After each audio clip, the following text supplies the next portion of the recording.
Boa noite a todos que se unem a nós neste momento. É uma alegria, mais uma vez, estarmos juntos em torno desta doutrina que tanto nos esclarece e nos consola. Que possamos refletir e enriquecer a nossa alma com novos entendimentos e inspirações, avançando no caminho da evolução, crescendo e nos transformando dia a dia.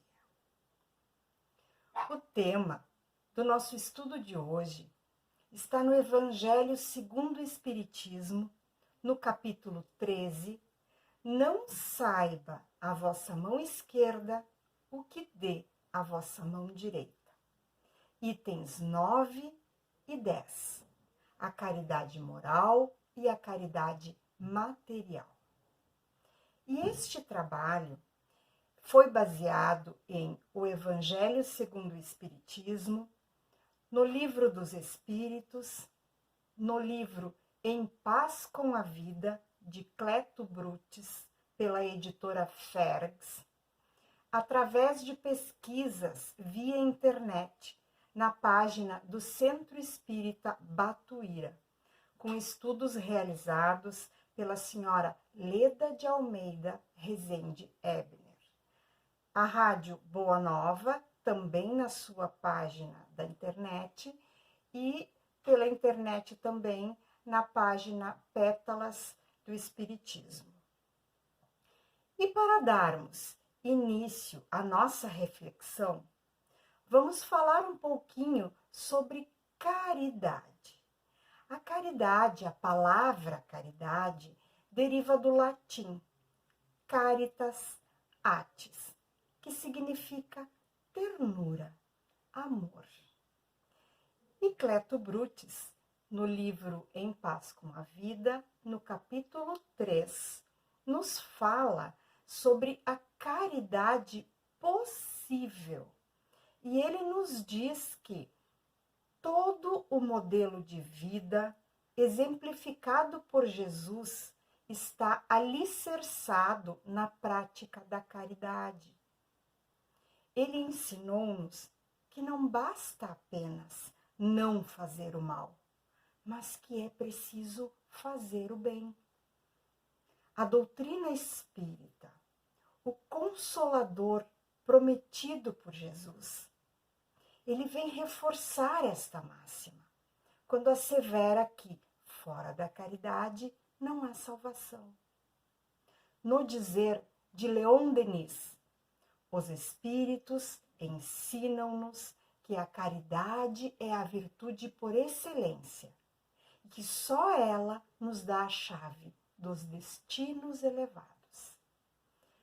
No entanto, ele continua, quando pensamos em caridade, o que nos vem à mente são as grandes obras, aquelas ainda fora do alcance da maioria de nós.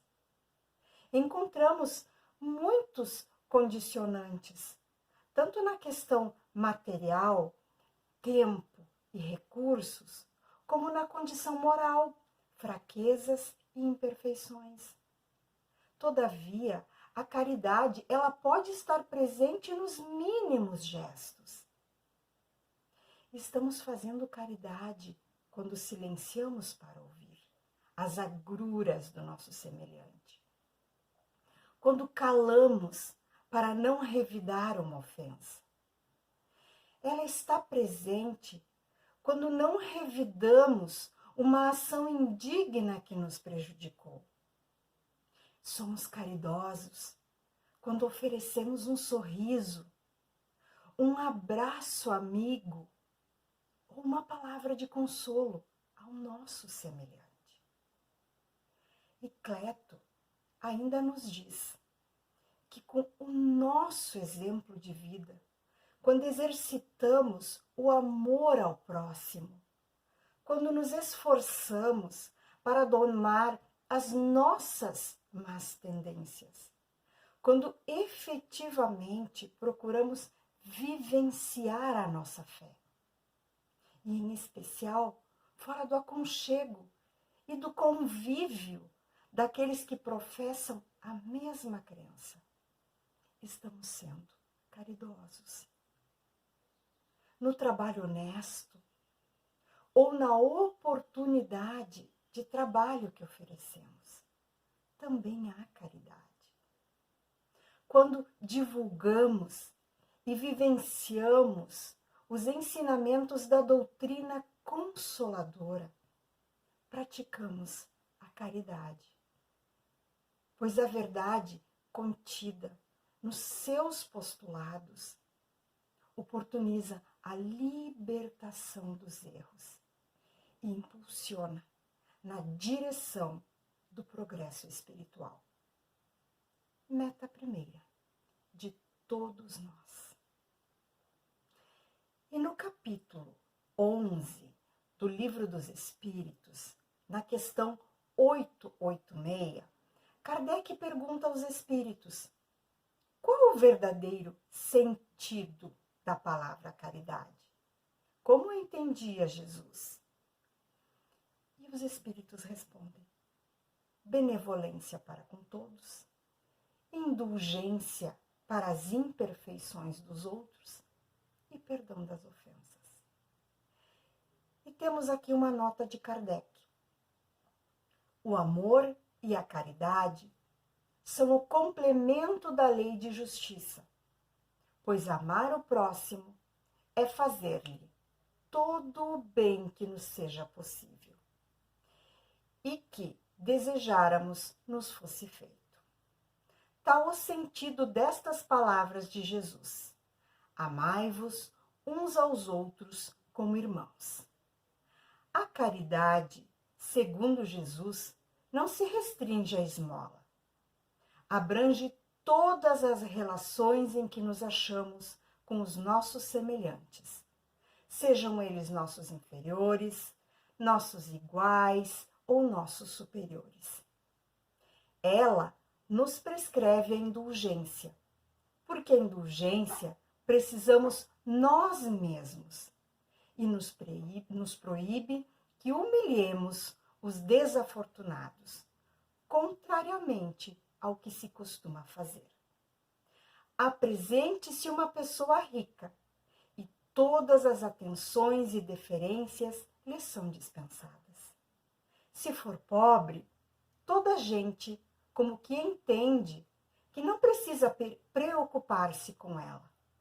No entanto, quanto mais lastimosa seja a sua posição, tanto maior cuidado devemos pôr em lhe não aumentarmos o infortúnio pela humilhação.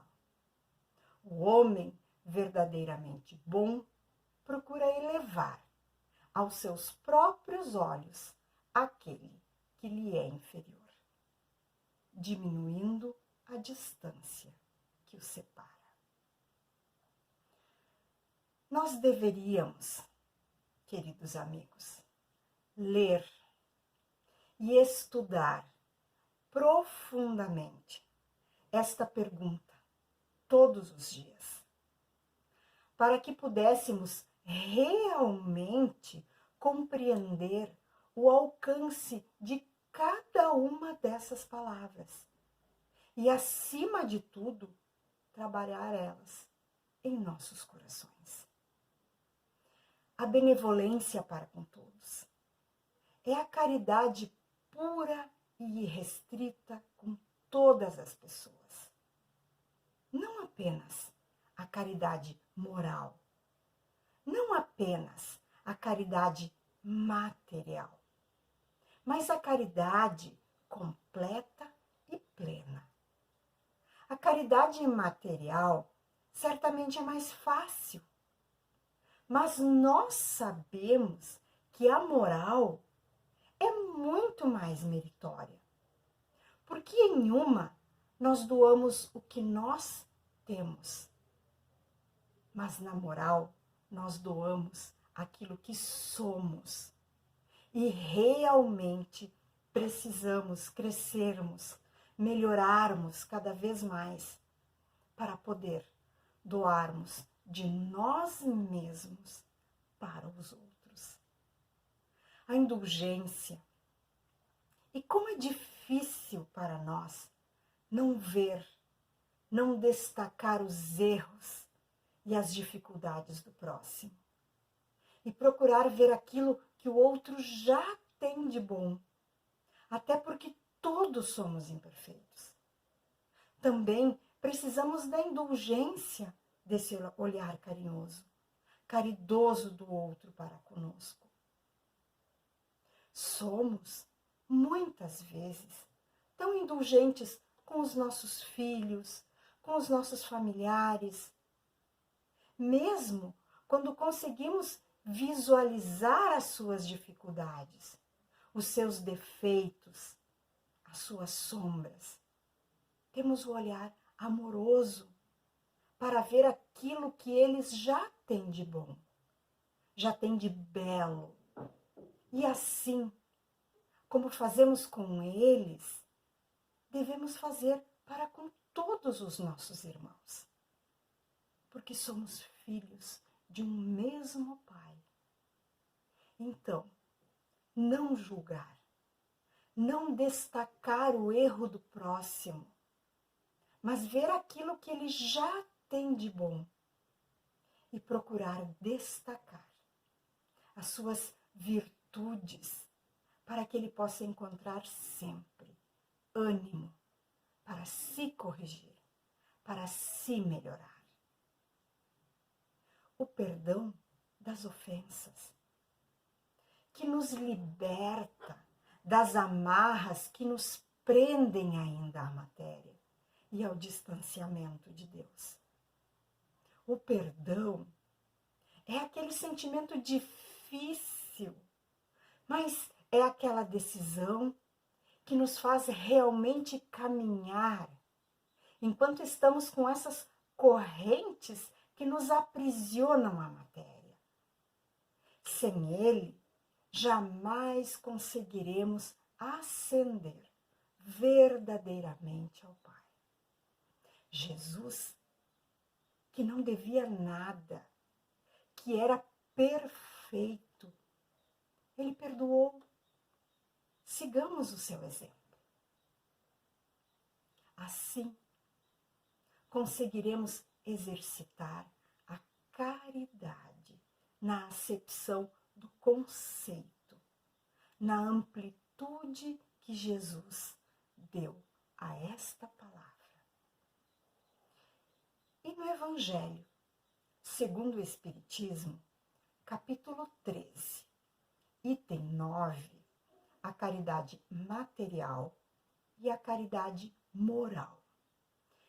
Temos uma mensagem assinada por Irmã Rosália. E aqui trazemos o estudo e a fala de Dona Leda de Almeida Rezende Ebner. Irmã Rosália inicia conclamando: amemo-nos uns aos outros e façamos aos outros o que quereríamos que nos fosse feito. Toda religião e toda moral se encerram nestes dois preceitos. Se eles fossem seguidos no mundo, todos seriam perfeitos. Não haveria ódios, nem ressentimentos. Direi mais ainda, não haveria pobreza, porque do supérfluo da mesa de cada rico, quantos pobres seriam alimentados? Amar aos outros, fazendo somente o que queremos para nós mesmos, é a condição única e básica para acabar com a imperfeição dos homens e das gritantes, das gigantescas diferenças sociais, econômicas e morais existentes na Terra. Mas enquanto isso não acontecer, os homens vão se desenvolvendo em inteligência e moralidade. com as dificuldades, lutas, dores e sofrimentos que lentamente vão modificando a visão do eu e dos meus para os nós e os nossos. Com isso, ela continua, depende da vontade de cada um, no uso do seu livre-arbítrio. O progresso se faz lentamente, um a um, anonimamente, restrito aos ambientes onde vivem, até que esse número se amplie, mas se amplie de tal forma que passem a destacar-se, influenciando muito mais rapidamente os demais. E irmã Rosália escreve sobre 2 tipos de caridade, a material e a moral. A primeira, muito necessária, em um mundo de espíritos imperfeitos, egoístas e orgulhosos, provocando grandes diferenças sociais, econômicas, incentivando a revolta, o desespero, o desprezo pelos direitos e deveres dos outros, a violência que todo espírito imperfeito ainda carrega dentro de si. Gastar um pouco do que se tem para dar comida e roupas, auxiliar na moradia, na conta de água, de luz, facilitar a frequência da criança na escola, tudo que depende de recursos materiais deve ser preocupação de todos, mas cada um na sua possibilidade. E eu acrescento, cada um no seu tamanho. Mas fiquemos atentos.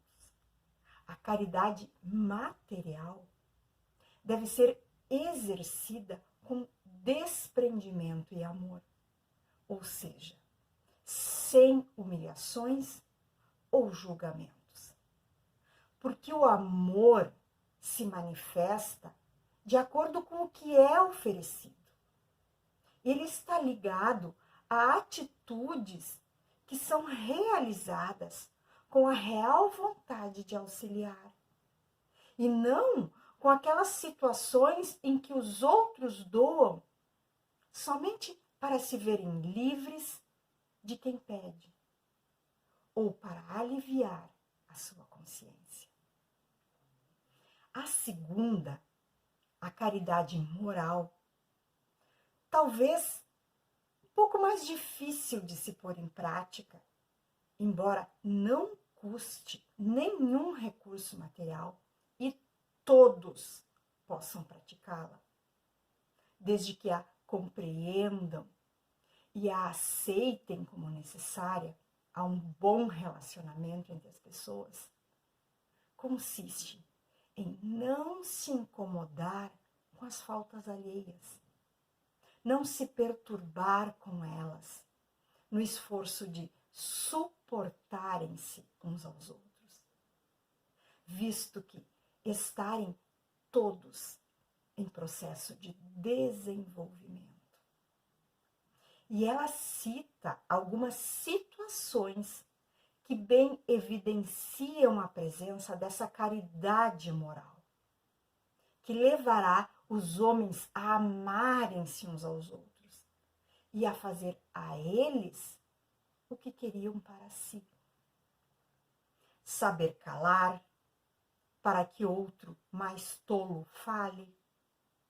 Saber fazer-se de surdo quando for ironizado. Não ver o sorriso desdenhoso quando assim for recebido por alguém que se julga superior. Estas 3 ações se constituem em um exercício de caridade moral. evitando consequências desagradáveis e até graves no presente e no futuro. Mas interessante que ela afirma que essas atitudes não são provenientes da humildade, ou seja, reconhecimento de suas limitações pessoais diante de Deus e dos homens, mas sim inspiradas pela caridade moral, que leva a pessoa a não se irritar com comportamentos tolos, assim como deveria o adulto não se irritar com as atitudes das crianças inconsequentes. Essa caridade moral, o que menos fazeis neste mundo inferior, exige uma certeza de que somos todos espíritos imortais, em um processo de evolução, destinados a atingir a perfeição e a felicidade.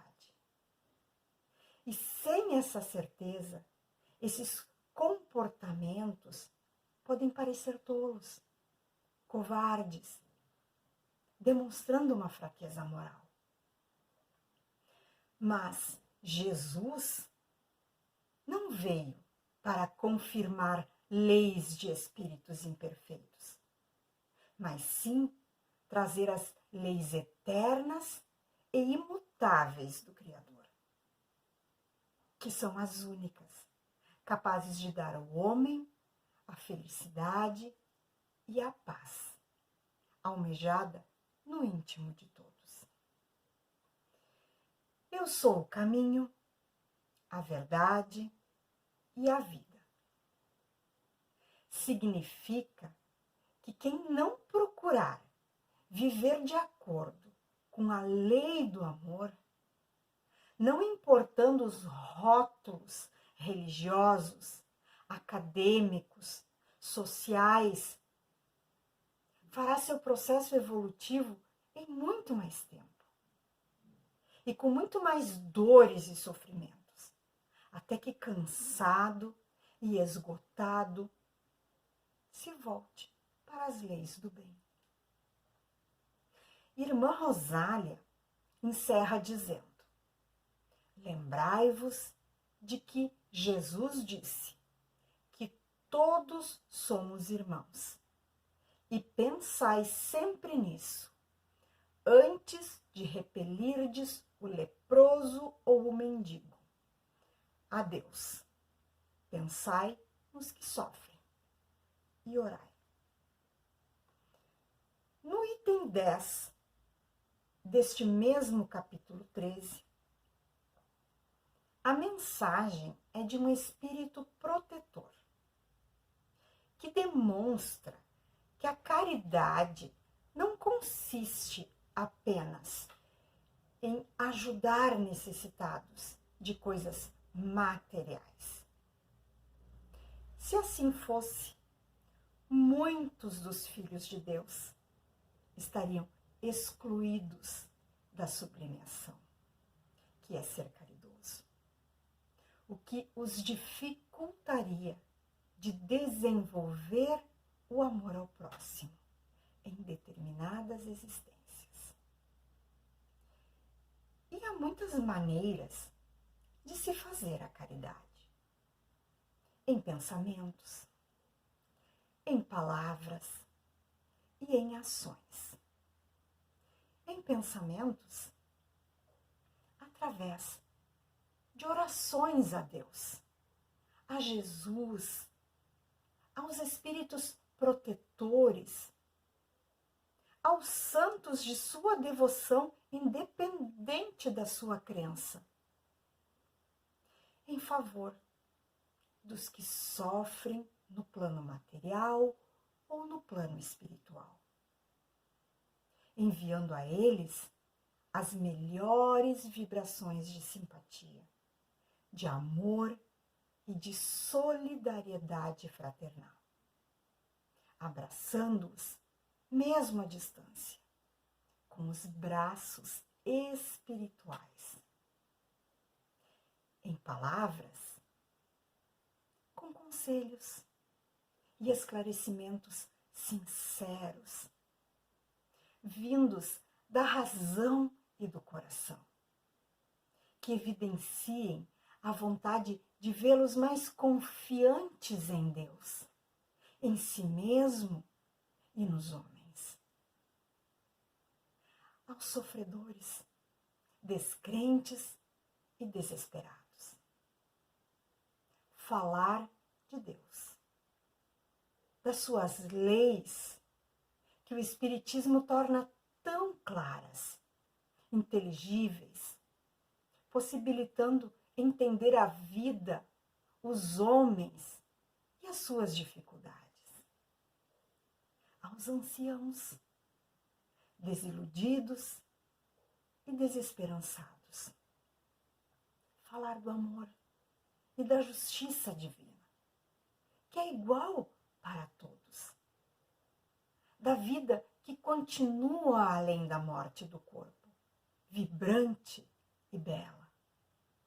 Que o espírito não envelhece nunca, podendo, pois, sempre se manter aberto à vida e às suas dádivas, suas oportunidades de aprendizados novos e reforço das anteriores. As crianças, já viciadas pelas más companhias, falar que existe um Pai que tudo vê, tudo percebe, que se preocupa com elas e com toda a humanidade, não se cansando de repetir essas palavras. Em ações, sabendo que o exemplo é sempre o melhor professor e a melhor caridade, porque demonstra aos demais que os ensinos de Jesus são possíveis de serem vivenciados na Terra por pessoas imperfeitas, mas que se esforçam por agir segundo eles. Os atos caridosos dão origem a amigos para a eternidade, demonstrando a quem os recebe e a quem deles participa que a bondade e a caridade não são qualificações impossíveis para os homens. Deus criou os espíritos simples e ignorantes.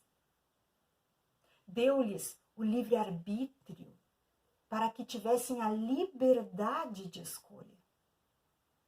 Deu-lhes a perfectibilidade, que lhes torna possível aperfeiçoar-se sempre. Deu-lhes, como nos diz o Espírito Protetor na sua mensagem, uma sentinela vigilante, que se chama consciência, que sabe dar bons conselhos a quem busca ouvi-la.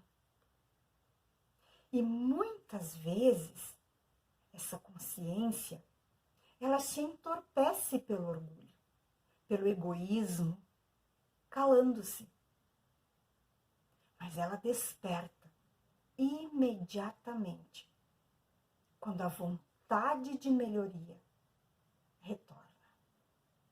Consciência é algo que existe em nós, que nos leva a nos reconhecer, a perceber com clareza o que somos, como sentimos, pensamos, agimos e reagimos em nosso viver cotidiano, alertando-nos sempre quanto a nossas escolhas e opções. Na questão 621 do Livro dos Espíritos, Kardec pergunta aos espíritos onde está escrita a lei de Deus? E eles, os espíritos, eles não responderam na Bíblia. E responderam sim na consciência. Assim, dentro de nós mesmos, se a nossa intenção é agir segundo as leis de Deus trazidas por Jesus e esclarecidas pelo Espiritismo, nossa consciência nos orientará no exercício da caridade, que nos levará à prática plena do amai-vos uns aos outros. Diante do exposto, meus irmãos, não percamos a oportunidade da prática da caridade, seja ela material ou moral. Mas façamos isso hoje, nesta existência terrena, para dar mais um passo nesta caminhada rumo ao progresso. Deixemos de pensar que para ser caridosos precisamos fazer grandes obras. Tenhamos em mente que nos atos mais